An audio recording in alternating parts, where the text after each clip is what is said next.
জাতীয় সংসদ নির্বাচনের ভোট ভার্সাস গণভোট, নতুন সমীকরণ, নতুন জটিলতা, মাঝপথে নির্বাচন স্থগিত হয়ে যাওয়ার তফসিল বাতিল হওয়া কিংবা স্থগিত হয়ে যাওয়ার শঙ্কা।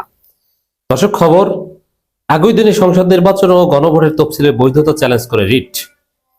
দেখেন, নির্বাচন ঠেকাতে, নির্বাচন স্থগিত করাতে নানান চেষ্টা নানান মহল আগে থেকেই করেছে, এখনো করবে। তবে নির্বাচন স্থগিত আন্দোলনের মাধ্যমে যে এবার সম্ভব নয় এটা স্পষ্ট হয়েছে। আন্দোলন করবে কে?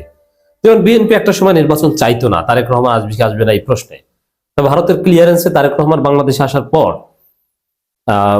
নির্বাচনের বিরুদ্ধে আন্দোলন করা বা নির্বাচন বানচাল করার স্বপ্ন থেকে বিএনপি হয়তো বা দূরে সরে আছে। এখন বিএনপি নির্বাচন চায়, প্রশাসন অনেকটা গুছিয়ে নিয়েছে, নানান বিষয় আছে। কিন্তু এখনো যারা নির্বাচন বানচাল করতে চায় বা স্থগিত করাতে চায় তারা আন্দোলনের মাধ্যমে কেউই পারবে না। বিএনপি যখন নির্বাচন চাইতো না তখনও কিন্তু উপরে উপরে বলতো নির্বাচন চাই, এবং নির্বাচনের বিরুদ্ধে ষড়যন্ত্র যদি কিছু করে থাকে বা থাকতো সেটা গোপনে গোপনে। ওপেনে নির্বাচনের বিরুদ্ধে আন্দোলন করার গ্রাউন্ড আছে একমাত্র আওয়ামী লীগের, কিন্তু আওয়ামী লীগ তো নেই। আওয়ামী লীগ আন্দোলন করতে গেলে তো তাদের পিঠের চামড়া থাকবে না, জনগণ পিটিয়ে তাদের আন্দোলন ছুটিয়ে দিবে। অতএব এখন যদি কেউ নির্বাচন স্থগিত করাতে চায় সেটা মাঠের আন্দোলনের মাধ্যমে সম্ভব নয়, সেটা করতে হবে আইনি ফাঁকফোকরের মধ্য দিয়ে। এখন সেই প্রক্রিয়া বা সেই সন্দেহ বা সেই শঙ্কা এখনো আছে। দর্শক, এই যে রিট, একই দিনে সংসদ নির্বাচন ও গণভোটের তফসিলে বৈধতা চ্যালেঞ্জ করে রিট, এই রিটে কি হবে কি হবে না সেটা আসছি, অথবা সেটা ইটস আপ টু হিয়ারিং। যেহেতু বিচার বিভাগ এখন স্বাধীন, যৌক্তিক নানান দিক বিবেচনায় অনেক রায় বা অবজারভেশন তারা দিতে পারে। বিষয়টা এমন না যে ইউনিট সরকার যেটা চায় সেটাই কোর্ট ওইটাই করতে বাধ্য না। এখন court is independent, judiciary is completely independent, specially high court, supreme court. এটা আপনি নিঃসন্দেহে বলতে পারেন। বিশেষ করে এর আগের যিনি মাননীয় প্রধান বিচারপতি ছিলেন, অসাধারণ একজন ব্যক্তিত্ব, যিনি বিচার বিভাগকে অনন্য স্বাধীনতায় নিয়ে গেছেন। এবং বর্তমানে যিনি প্রধান বিচারপতি হয়েছেন তিনিও অসাধারণ ব্যক্তিত্ব। আমি তার সম্পর্কে জানি, বরিশালের লোক হিসাবে ভালোভাবে জানি। তার মতো সৎ বিচারপতি বাংলাদেশের ইতিহাসে হাতে গোনা কয়েকজন এসেছিল। বাংলাদেশের ইতিহাসে সৎ লোক যদি খুঁজেন, অবশ্যই এটা ওই সাবেক বিচারপতিদের মধ্যেই পাওয়া যায়। এই সতের মধ্যে সৎ এই বর্তমান প্রধান বিচারপতি। অতএব এই রিট এগুলো প্রধান বিচারপতির বেঞ্চেই শেষ পর্যন্ত শুনানি হতে পারে, যেহেতু জটিল বিষয়।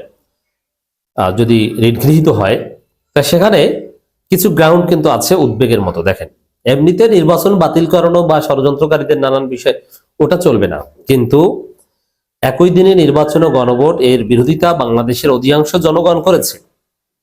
জামায়াত ইসলামী একই দিনে নির্বাচন এবং গণভোটের বিরোধিতা করেছে, যদিও তারা এটার বিরুদ্ধে কোর্টে যায়নি বা যাবে না।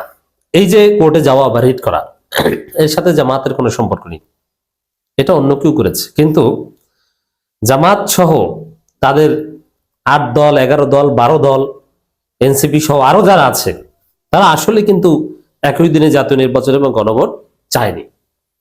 জামাত ওয়াজ ভেরি সিরিয়াস যে এটা হতে পারবে না, এতে এই সমস্যা সেই সমস্যা, এতে জটিলতা সৃষ্টি হবে। এমনকি সরকার একই দিন জাতীয় নির্বাচন ও গণভোটের সিদ্ধান্ত নেওয়ার পরও জামাত ইসলামী এ বিষয়ে জোরালো বিরোধিতা করেছে, আন্দোলন করেছে, কর্মসূচি দিয়েছে যে একই দিনে যাতে না হয়, বরং জাতীয় নির্বাচনের আগে গণভোট হতে হবে।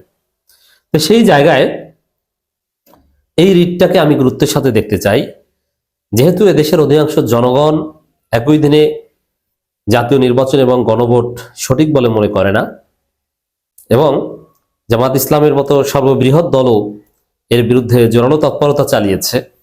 সেই জায়গায় এই রিট ইজ ভেরি ইম্পর্টেন্ট। এটা নিয়ে রাজনীতি করার কিংবা সঠিক যৌক্তিক বিবেচনায়, যেহেতু কোর্ট স্বাধীন, তারা যদি একদম ইন্ডিপেন্ডেন্টলি রায় দেন, এবং আমি যদি বিচারপতি হতাম তাহলে আমি এটাই বলতাম যে একই দিনে নির্বাচন ও গণভোট এটা অবৈধ না, কিন্তু এটা উচিত নয়। অ্যাটলিস্ট এই অবজারভেশনটা দিতাম যে বৈধ, it's up to government, up to election commission, তারা এটা করতে পারে, বাট এটা উচিত নয়। কোর্ট কয়েকটা বিষয় করতে পারে, যে কোনো রিটের রায়ের ক্ষেত্রে একদম একটা সুনির্দিষ্ট কনক্রিট রায় দিতে পারে যে এটা এটা করতে হবে, এটা মানার বাধ্যবাধকতা সবার উপর রয়েছে।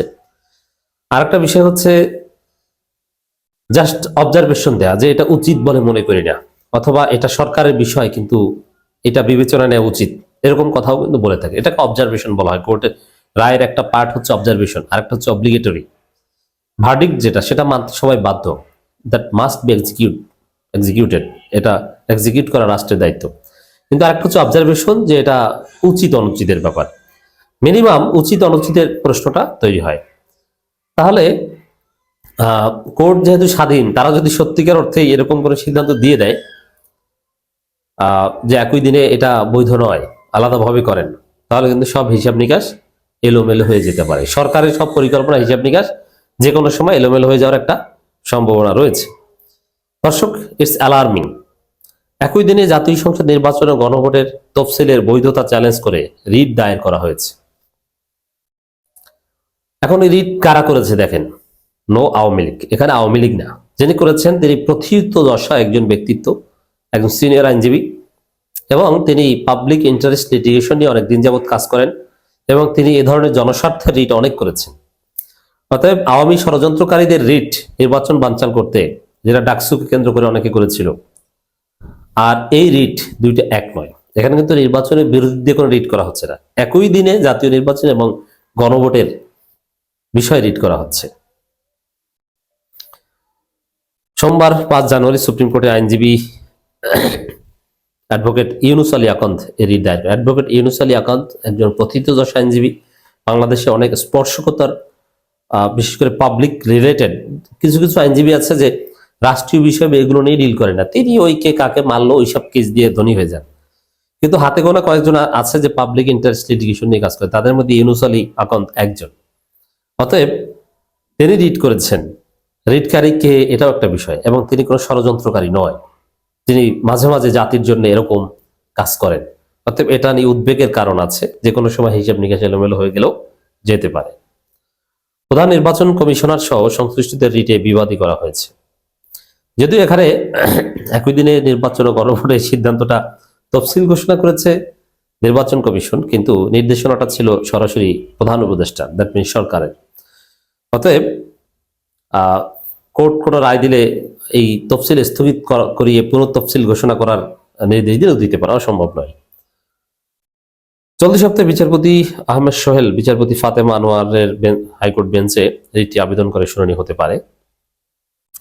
আইনজীবী ইউনুস আলী আকন্দ বলেন, অন্তর্বর্তী সরকারের কথা সংবিধানে কোথাও উল্লেখ নেই, তাই এই সরকারের অধীনে কোনো নির্বাচন হতে পারে না। তত্ত্বাবধায়ক সরকার বা নির্বাচিত সরকার অধীনে নির্বাচিত হতে পারে।